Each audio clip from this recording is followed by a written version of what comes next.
자, 오늘은 어버이 주일입니다. 그래서 5월은 첫 주에는 어린이 주일, 둘째 주는 이렇게 어버이 주일로 진행이 되고, 가정의 달로 그렇게 우리 교회에서는 통상적으로 그렇게 의미를 두어서 지내고 있습니다. 자, 오늘 본문은 그래서 어버이 주일을 맞이해서 부모와 자녀에 대한 말씀을 함께 나눌 텐데, 자, 오늘 본문은 부모와 자녀에 대해서 짧지만 아주 명확한 메시지를 담고 있는 말씀입니다. 자, 우리 하나님이 우리에게 허락하신 첫 번째 공동체가 있어요. 조직이 있습니다.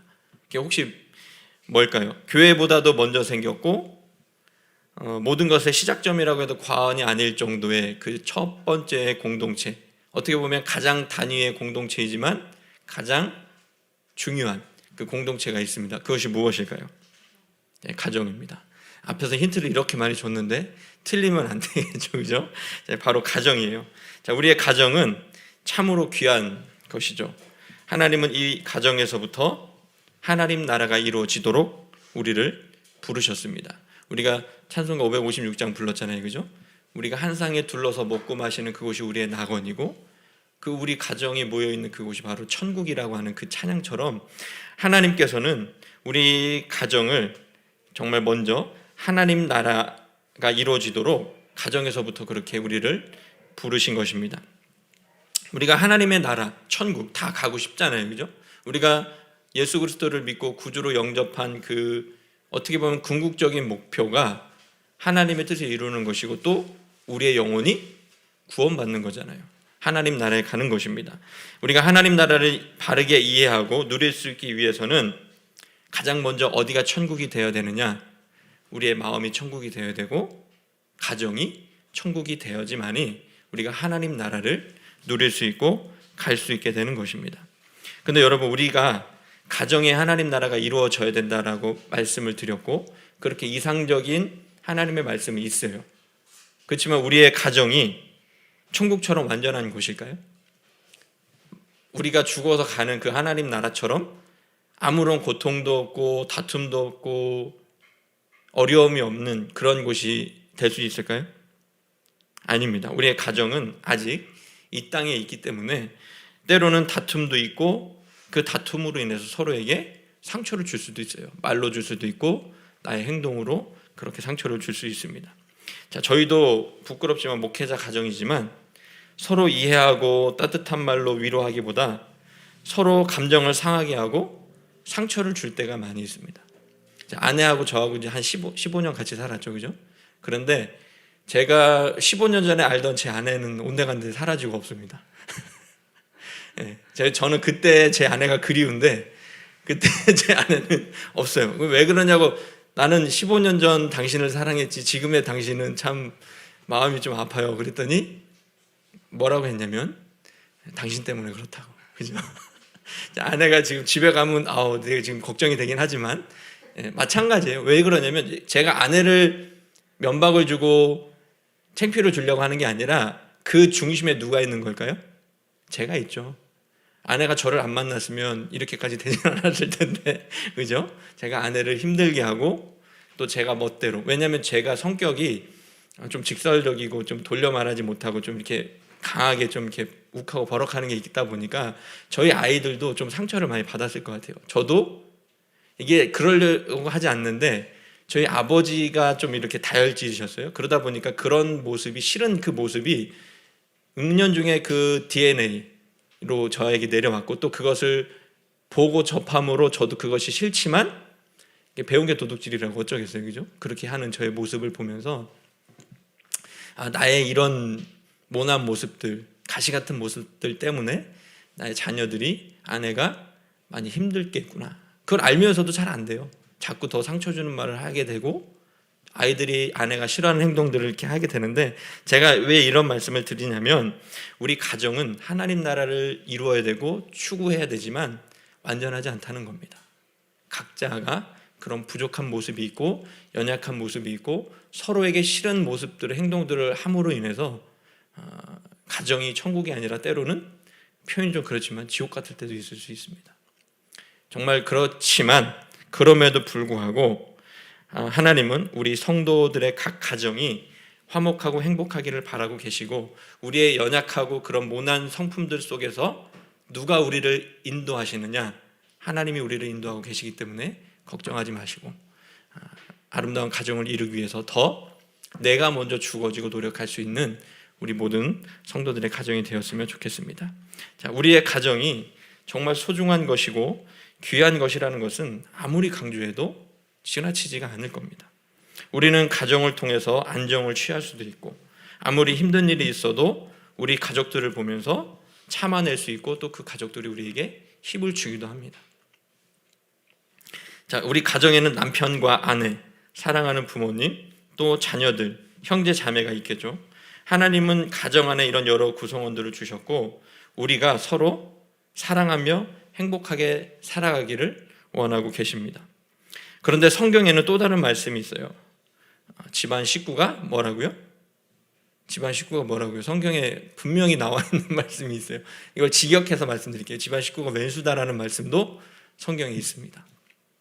가까이 지내다 보면, 같이 살다 보면 서로에게 맞지 않는 부분이 있고 상처를 주고받기 쉬워요. 그죠? 앞서 제가 충분히 아내에게 집에 돌아가면 이제 힘듦을 당할 거 알면서도 여러분이 이해하기 쉽게 이렇게 설명을 드렸잖아요. 그죠? 자, 가까이 있다 보면 정말 상처 주기가 너무나도 쉽습니다. 그러나 가족이기 때문에 서로 이해해주고 사랑해주고 용납해주는 것이죠. 멀리 있는 사람이 사실 나하고 무슨 상관이 있겠어요. 그죠? 나라도 보면 이웃 나라가 왼수예요. 그죠? 우리나라가 대대로, 우리가 중국하고 일본하고 사이가 안 좋은 이유가 있습니다. 왜 그럴까요? 그 나라 민족, 그 국민성의 민족이 더 다른 나라 민족들보다 더 나쁘고 악해서 그럴까요? 아니죠. 가까이 붙어 사니까 서로 이해관계와 어떤 그런 욕심들 때문에 괴롭히고 붙어 살아서 그렇게 싸움이 일어나기도 하고 하는 겁니다. 가까이 있으면 그만큼 친밀해지기도 하지만 서로에게 상처 줄 때가 많다는 것을 우리는 그것을 인정을 해야 돼요. 오늘 에베소서의 말씀은 먼저 자녀에게 주시는 하나님의 말씀으로 시작이 됩니다. 이렇게 말씀하시죠. 자녀들아, 주 안에서 너희 부모에게 순종하라. 이것이 옳으니라. 자, 가족 구성원들 간에 뭐 위계 질서는 아니지만, 그죠? 뭐 그게 높고 낮으면 아니에요. 근데 질서가 필요해요. 그죠? 그래서 부모와 자식들, 또 형제지간, 또 이런 그 모든 관계들 속에서 성경은 어떻게 해야 된다는 것을, 가정이 하나님 나라가 되기 위해서, 또 하나님이 기뻐하시는 가정이 되기 위해서 어떻게 하라는 그 자세한 지침을 우리에게 주시는데, 첫 번째로 자녀들에게 이렇게 말씀하시는 거죠. 주 안에서 너희 부모에게 순종해라. 이것이 옳다. 전혀 타협할 수 없는 말로 이것이 옳다라고 분명하게 우리에게 말씀하고 있습니다. 자, 자녀들이 순종해야 되는데, 부모에게 순종해야 되는데, 여기에 앞에 보면 중요한 단서가 하나 붙습니다. 무조건 순종하라고 말씀하셨을까요? 여기에 뭐라고 말씀하셨어요? 오늘 본문에 보면 너희 부모에게 순종하라 앞에 뭐가 있어요? 주 안에서.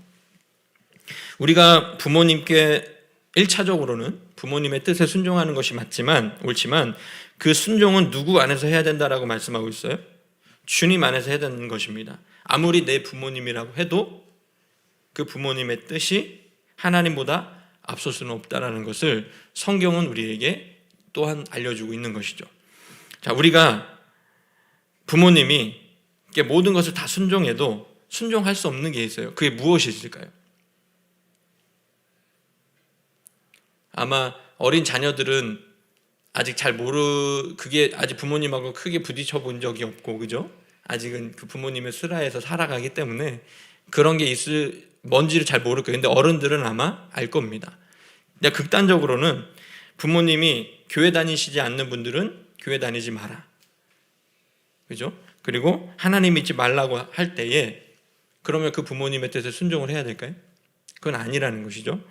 그래서 아무리 부모님이 원하시는 것이 있더라도 내 신앙과 양심에 거리끼는 일이라면 그것까지 순종하는 것은 옳은 것이 아닙니다. 그렇다고 그런 신앙적인 부분들 때문에 부모님과 다투라는 것도 아니에요. 가능하면 일단 그 상황을 피하시고, 이런 극단적인 상황이 아니더라도 나의 부모님과의 관계나 여러 복잡한 그 관계 속을 살아가는 우리 어른들은 그런 극단적인 것뿐만이 아니더라도 부모님과의 어떤 그런 다 순종할 수 없는 것들이 생길 수 있습니다. 그럴 때는 부모님께 다투고 부모님 마음을 상하게 해드리는 게 아니라 일단은 지혜롭게 피하시고 때가 되었을 때 지혜롭게 말씀을 드려야 합니다. 자, 마땅히 부모님께 순종하는 것이 옳지만 그것은 주님 안에서 해야 되는 것이죠. 우리의 신앙의 제일 원칙, 하나님보다 더 사랑하는 것이 있으면 안 됩니다. 하나님보다 내 자녀를, 부모님을, 남편과 아내를 더 사랑하는 것은 사실 우상숭배와 같은 잘못된 것입니다. 그래서 우리의 우선순위를 하나님께 두시기를 바라고 그러한 기준으로 모든 것들을 판단하고 행동할 수 있는 저 여러분들이 될 수 있기를 바랍니다. 그리고 2절의 말씀은 출애굽기와 신명기에 있는 말씀을 인용한 것입니다. 뭐라고 말씀하시냐면 내 아버지와 어머니를 공경하라. 이것은 약속 있는 첫 계명이니 이로써 내가 잘되고 땅에서 장수하리라. 자, 성경은 아버지와 어머니를 공경하라고 말씀하고 있어요. 이것이 약속 있는 첫 계명이라고 이렇게 분명히 또 말씀하고 있습니다. 자, 10계명에 보면은 몇 가지 계명이 나오죠? 10가지. 그러니까 10계명이죠. 어떻게 보면 여러 가지 율법적인 부분이 굉장히 많지만 구약 성경에 나오는 그 율법을 10가지로 압축하면 이 10계명에 거의 다 들어가 있다라고 해도 과언이 아닙니다. 그 10계명에 보면 1번부터 4번까지는 하나님과의 우리와의 관계인 수직적인 관계에 대한 말씀이 나와요. 그러면 5계명부터 10계명까지는 사람과 사람 사이에 있는 수평적인 관계에 대한 말씀이 나옵니다. 그러면 사람과 사람 사이의 첫 번째 계명, 거기서 가장 먼저 언급한 게 뭔지 아시나요? 내 부모를 공경하라는 말씀이 사람과 사람 사이의 첫 번째 계명으로 등장을 합니다. 그만큼 중요하다는 것이겠죠. 그래서 우리는 우리를 낳아주신 부모님을 마땅히 공경해야 되는 것입니다. 자, 공경이라는 말은 우리 아이들이 어려울 거. 주아는 공경이라는 말이 무슨 뜻인지 알아요? 부모님을, 엄마 아빠를 공경해야 됩니다. 그러면 무슨 뜻인지 알아요? 응? 주원이는 존경, 그죠? 공경, 존경 비슷한 말인데 더 쉽게 말하면 뭐 공손히 받들어 모신다는 뜻. 근데 이것도 어렵으면 이렇게 생각하시면 돼요. 부모님께 부드럽게 말하고 사랑하라는 겁니다. 저희 집에서도 저를 제일 많이 닮은 아이가 있어요. 성격적으로. 누굴까요? 그죠?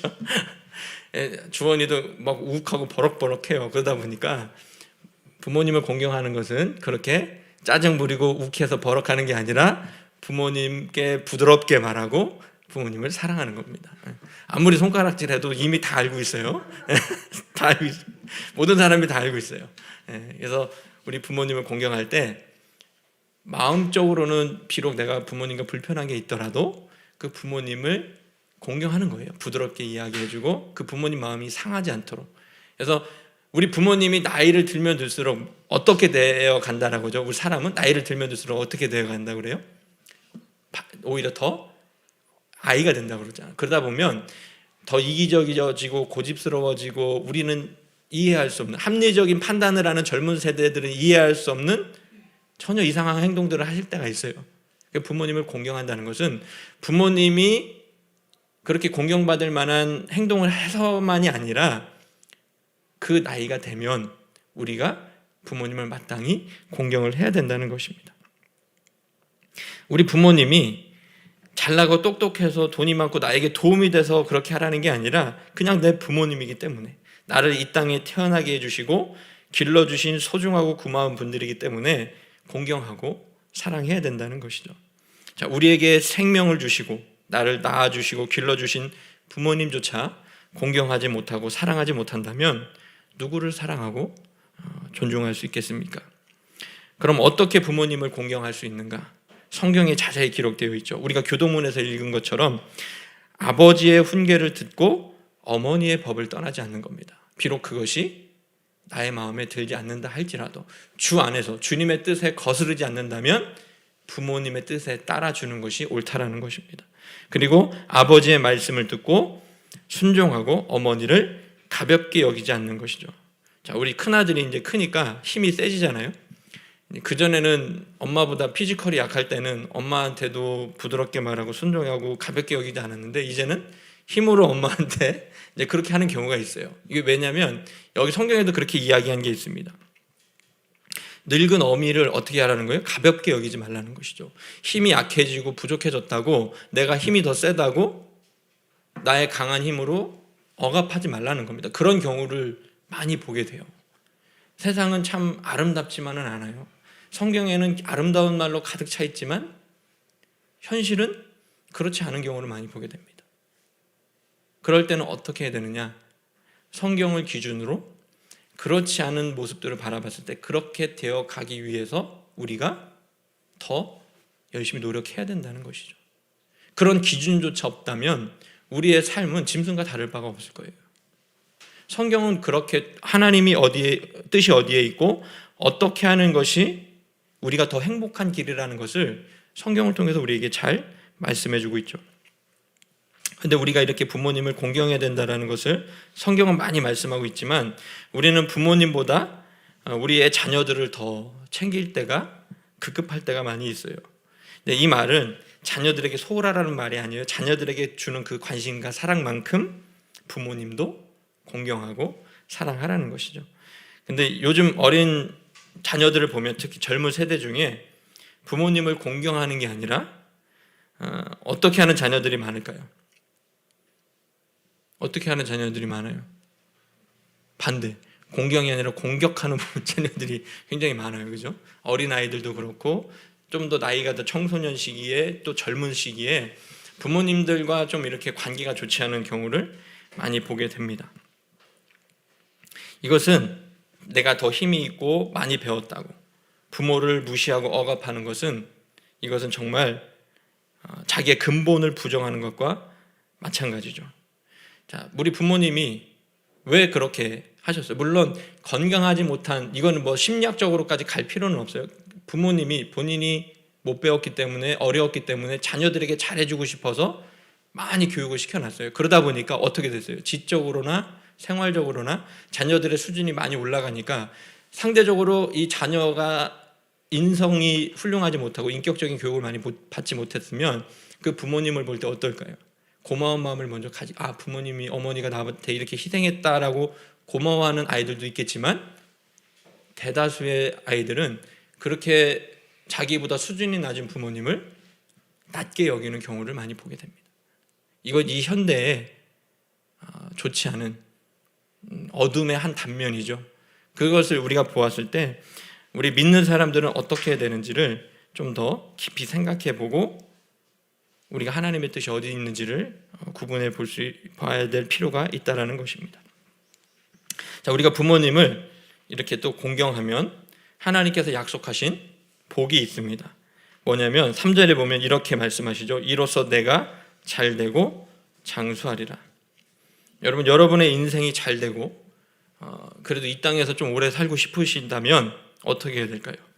다른 게 없어요. 오늘 성경 말씀처럼 주님 안에서 부모님께 순종하고 부모님을 공경하면 되는 것입니다. 우리는 약속 있는 하나님의 말씀을 믿고 의지합니다. 하나님의 말씀을 우리 마음에 잘 새기시고 지켜 행해서 오늘 성경이 말씀하고 있는 부모님을 공경하고 사랑하고 존중할 수 있기를 바랍니다. 그리고 마지막 4절, 이것도 중요합니다. 이제는 자녀들에게 권면하는 말씀이 아니라 누구에게 권하는 말씀이 나오죠? 4절, 또 아비들아 너희 자녀를 노엽게 하지 말고 오직 주의 교훈과 훈계로 양육하라, 이렇게 말씀하고 있습니다. 자, 주님의 교훈과 훈계로 양육하는 것을 누가 해야 된다고 말씀하고 있어요? 아버지. 여기는 굳이 이때 성경이 쓰여질 때 당시의 세계관은 여자들은 그렇게 대우를 못 받았다고 했죠. 그죠? 여성의 인권이 그렇게 있지 않던 시대라 뭐든지 남성 중심이었습니다. 그렇기 때문에 아비드라라고 표현을 했지만 여기서는 1차적으로 그 책임이 아버지에게 있다는 것이지 어머니를 배제했다는 것은 아니라는 것을 이 시대에는 해석을 그렇게 해야 됩니다. 물론 아버지가 신앙이 없고 그 역할을 하지 못할 때는 어머니가 그 일들을 해야 되지만 아버지에게 그 책임이 더 막중하다는 것을 성경은 우리에게 말씀해주고 있죠. 자, 어린 자녀를 둔 아버지들은 신체적으로나 정신적으로 어떨까요? 강한 시기죠. 30, 40대니까 그죠? 가장 어떻게 보면 인생의 황금기잖아요. 가장 강할 때. 그렇기 때문에 자기 멋대로 하고 다른 사람에게 상처 주기도 제일 쉽습니다. 그래서 성경은 막강한 권한과 힘이 있는 아버지들에게 그 힘과 권력으로 자녀들을 노엽게 하지 말라고 경고하고 있는 것이죠.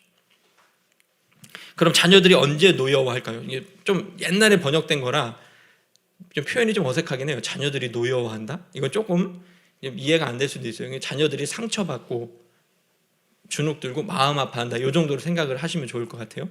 그러면 언제 자녀들이 그렇게 상처를 받고 노여워할까요? 언제 그렇게 될 것 같아요? 주원이는 언제 가장 상처받는 것 같아요? 아빠가 괴롭힐 때, 무조건 사랑도 주지 않고 괴롭힐 때, 우리 아이들이 사랑을 받지 못한다. 물론 부모니까 엄하게 훈육하고 양육할 수 있습니다. 하지만 사랑을 주지 않고 무조건 권위를 내세우고 엄하게 할 때, 또 다른 자녀와 다른 또래 아이들과 비교하고 차별할 때 우리 자녀들은 많이 상처를 받을 것입니다. 자녀마다 특징이 있고 마음이 더 가는 자녀가 있을 수 있어요. 하지만 대놓고 차별하고 특정 자녀만 나무란다면, 또 다른 사람과 비교한다면 그런 사람은 어떻게 보면 아버지의 자격이 부족한 것이고 부모의 자격이 부족한 사람입니다. 자녀를 낳았다고 다 부모가 되는 것은 아니에요. 진정한 부모는 자녀들을 사랑으로 양육하고 무엇보다 주님의 교훈과 훈계로 양육하는 사람들이 바로 진정한 아버지가 되는 것이고 어머니가 되는 것입니다. 이런 아버지가 있는 사람은 참 복이 있는 사람이죠. 그리고 또 그런 아버지가 없다고 마음 아파할 게 아니라 내가 그런 아버지가 어머니가 되어주면 되는 것입니다. 이것은 자녀들을 노엽게 하지 않고 주님의 교훈과 훈계를 양육하는 것이 근데 때로는 굉장히 힘들어요. 감정적으로. 자녀들이 내 마음에 들지 않는 행동을 할 때 큰 소리가 먼저 나가든가요. 주원아 그러지 마 이렇게 부드럽게 나가든가요.